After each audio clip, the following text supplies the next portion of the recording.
everyone, still your shoemaking made easy tutor, and you're welcome to my talk show today. Guess what? Today I am going to be answering your questions. I have had some few questions that seems not well attended to at that point in time, or probably as a result of an oversight. So today I'm going to be answering your question. I'm sure you want to see what the questions are and what the answers I'll be giving are. Sit back and I'm gonna be right back. So the first question that we are going to be looking at today is, one of us asked me, please, when I want to create my insole, when I want to cut out, probably I want to produce a sandal, or I want to make a slide, what should I cut first? Should I cut my insole first? Should I cut my outer sole first? Now, I need you to understand that this kind of a question, it's something that I am going to actually ask us to handle this way. It depends on the kind of project you're working on. Personally, I'm going to tell you and explain to you the simple techniques I use, and I want you to know that all of these techniques are subject to change with respect to who is applying the techniques. So everybody has their way of doing their own things, but I'm going to be answering based on what I do. Now, if you're creating a sandal or slide that you intend to wrap the insole, such as what we have on the screen, you intend to wrap it all around that way, you want to wrap your Everfoam and your insole cardboard, then it's important for you to actually make sure that you cut out your sole first.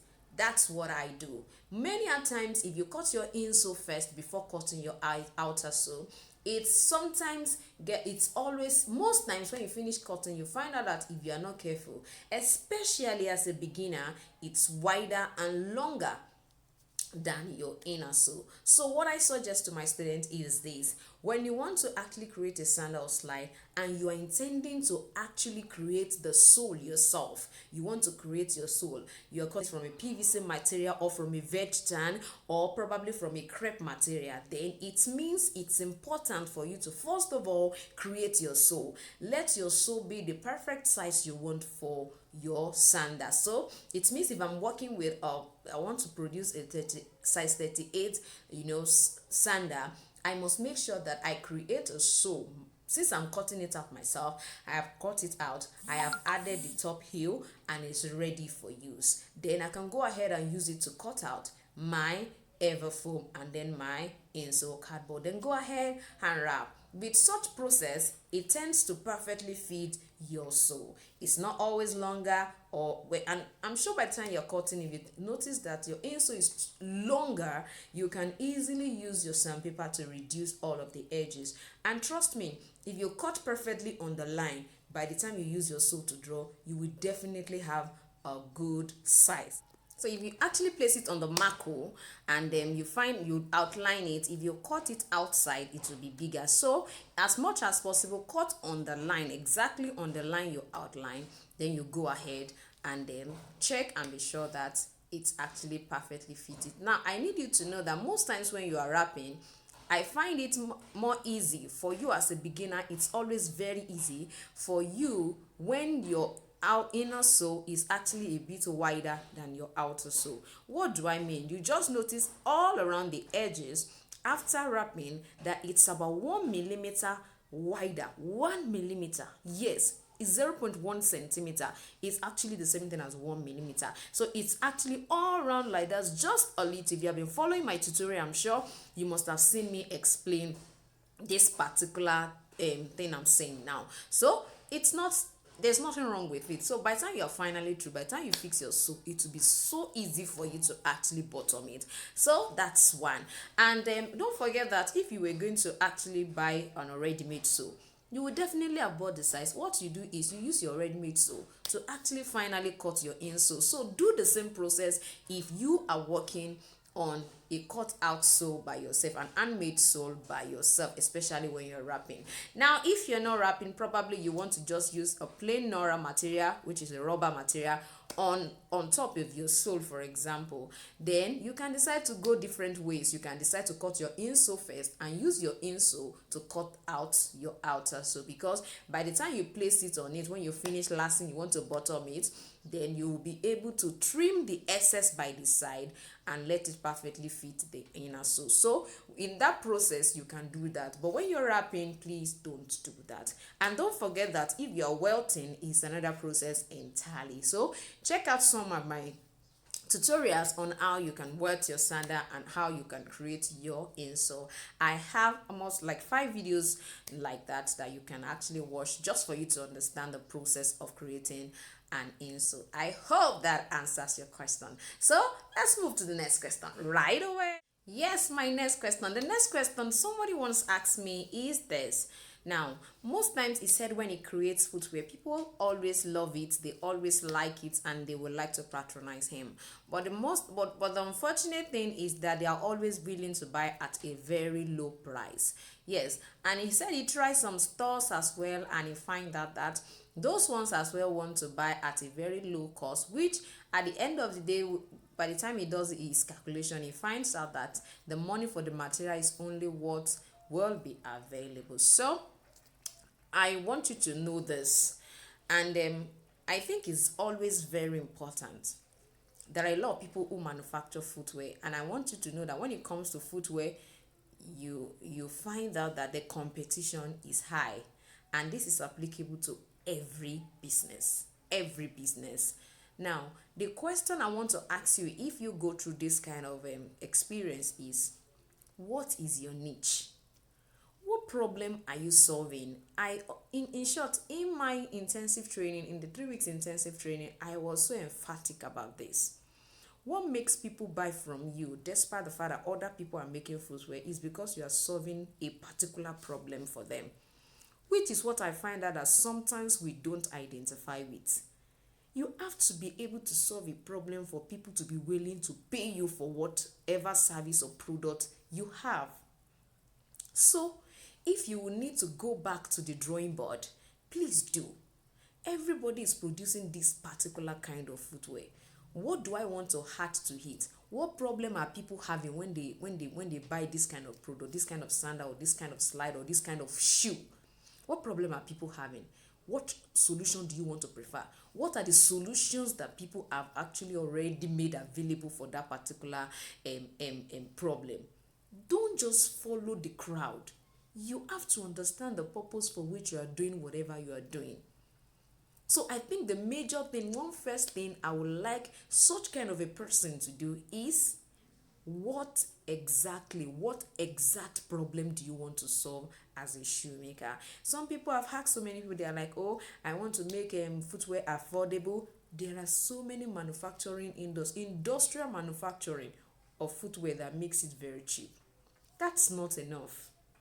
I'm telling you the simple truth, it's not enough. So it makes you really have to do much more research and look at what are the issues people have when they buy footwear. Who are those set of people that don't have theirs are very much available. You are just going to be shocked that people will be willing to pay you. Now, for example, I would like to link another question to this. Somebody once asked me this.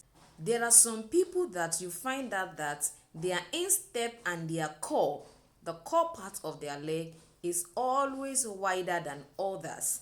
Some people have a very wider circumference when it comes to their core and their instep. And you find out that they are using, for example, I have a student who wears size 38. I mean the length. Don't forget, if you have ever attended any of my class, I'm sure you understand all of this. The sizes has a relationship with the length and not the width of the foot mostly. So because it's like that my student wears size 38, and of course, if you say you want to create footwear for her, for example, when she wants to create her footwear, she finds out actually that when she wears my footwear, it's perfectly fits are. I mean the width and every other thing, the cord, the ins, everything perfectly fits are, but the length is too long. So, like, you have people who are having such kind of challenges. Why don't you create a niche around that? Only people who have so much wide feet and they are not finding their sizes in the market. Why don't you create a niche around that? If what you want to do now, this is even different from people who wear big sizes. They don't wear big sizes, but you just find out that they say it's big 38. Why don't you make your own big? Everything big. Oh, big 37, big 38, big 39. The truth is that when I wear a footwear, it sizes me perfectly. I remember I had a particular customer too who wears size 38, but her leg, the width, the core, the instep, everything altogether is actually 40. I mean, when it comes to the circumference, the width, with respect to width, is exactly size 40. So the first production I made for her, I find out that it wasn't entering. So it was later I got to know, wow, this person size, anytime I'm actually lasting such person footwear, I use 40. I cut the length to be 38, but when I'm using the last, I use 40. So it means if somebody can be wearing 42 and you find out that when you last with 42, it will be tight, then you use 44 or 43 last for them. You can decide to make that your own niche. You're solving a problem. So it is the fact that you're solving that problem that will make them pay. You have already gone to different stores. You didn't find your size. You finally found it with me. You think the person will leave you and not pay? No matter what the price is, they will pay because they need the footwear. So, solving problem is always the core. So your selling point is actually the problem you are solving. If you don't have a problem you are solving, people can actually beat down your footwear. I was having conversation with somebody today and the person wanted to actually buy a sandal, and the person was like, oh, it's a baby sandal. Like, I'm going to pay 1,000. I just look at the person. I said, I'm so sorry, I don't have children's sandals that is 1,000. I don't. As a matter of principle, I don't. I know who I want to save. So let me solve their problem for them.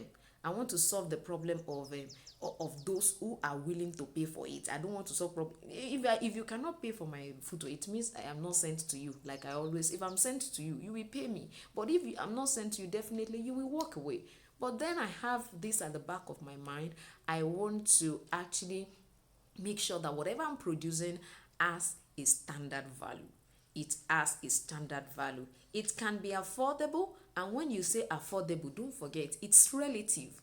What is affordable to somebody who earns 30,000 naira per month is not affordable to somebody who earns 20,000 naira per month.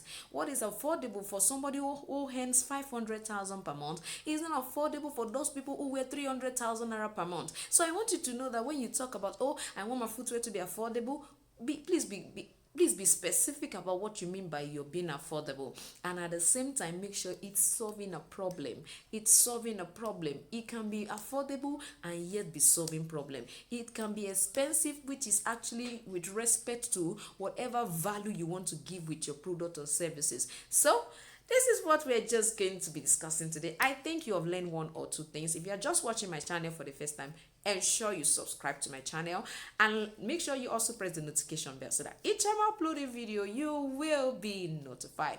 Don't forget, I still have my 3 weeks intensive training packaged together as a course for you. So go to the description or you can ask me in the comment section and I will send you the link so that you can get your own package course. It's a course you need. If you're a beginner, trust me, you need it. If you're already in the business and you seem to be struggling with it, I think you need to listen to all of the carving a niche. You need to listen to all of those videos, all of those tapes, all of those videos. You need to watch them and see how you can improve on your business. Probably what you need is actually to listen to just a particular voice note and you'll be surprised what level your business will move to. I still remain your Shoemaking Made Easy tutor. Don't forget, I still have also my advanced classes. You can join us on heels, molds. Yes, that's what it's basically all about. I have subscription classes too. Please let me know if you'd like to know details about any of my paid classes. Don't forget to share. Sharing is caring. Caring is sharing. All right, and I'm going to see you next time. Bye.